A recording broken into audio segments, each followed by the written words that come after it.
Fracking, or hydraulic fracturing, whatever you want to call it, the gas exploration technique's been controversial to say the least. Claims around whether it causes earthquakes have been at the centre of that controversy, and now new studies confirmed this is in fact the case. There's a big but though. It also says the quakes are small and not overly damaging. So what implications does it have for us? We are of course debating it ourselves here in New Zealand, very much so. We're joined now by the head of Petroleum Geoscience at GNS Science, Rosemary Quinn. Good morning to you. Good morning, Karen. What did you make of this study, which has come out of the UK? It causes earthquakes, but still not necessarily anything to worry about. Yeah, I would agree with those conclusions. I read the report yesterday, as I think a lot of people did, and I thought that they came to some very good conclusions and very good recommendations. So when we talk about earthquakes, yes, this process causes them. How big are the earthquakes it's causing? The earthquakes in this case were very small. They were only just in the range of what's normal for being felt. The first one was 1.7 magnitude and the second one was 2.3.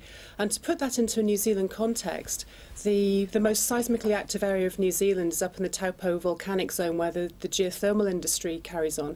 And the minimum that gets felt there is about magnitude 1.6. And typically it's about 2.3 is the felt level.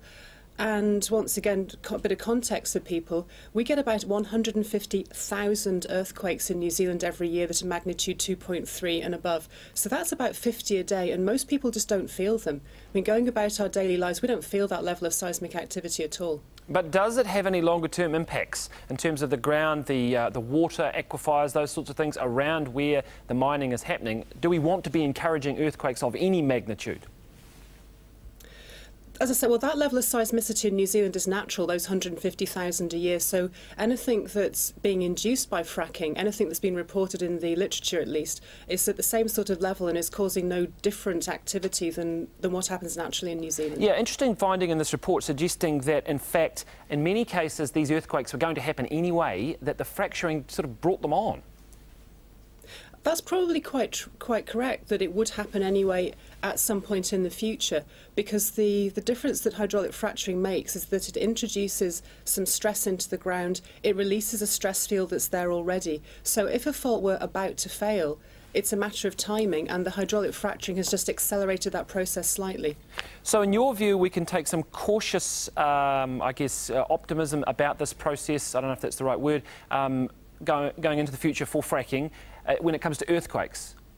Yeah, I think we can take this as some reassurance, and this is only the second published example of earthquakes being caused by hydraulic fracturing. What about, though, the other issues, which is water tables, water supply, contamination, which was raised in a documentary in the US? Do we still need more investigation there? I'm not sure we need more investigation. We certainly need baseline monitoring of the aquifers before any well drilling or hydraulic fracturing is carried out, and we need to be very sure that the wells are well designed and well cased, and when industry best practice is followed, then the aquifers are protected. All right, thank you very much, Rosemary Quinn there from Geoscience, the Petroleum Geoscience Department at GNS Science. A couple of things, of course, Christchurch City Council has banned fracking in that region, understandably, even though they don't want earthquakes of any size, they've got enough of their own to worry about. But the Parliamentary Commissioner for the Environment is investigating fracking, of course. She will no doubt take this study into her account, but I think that's going to provide some clarity for where we go, so that will be one to watch. It's a little bit emotional at the moment, that kind of anything to do with earthquakes in New Zealand.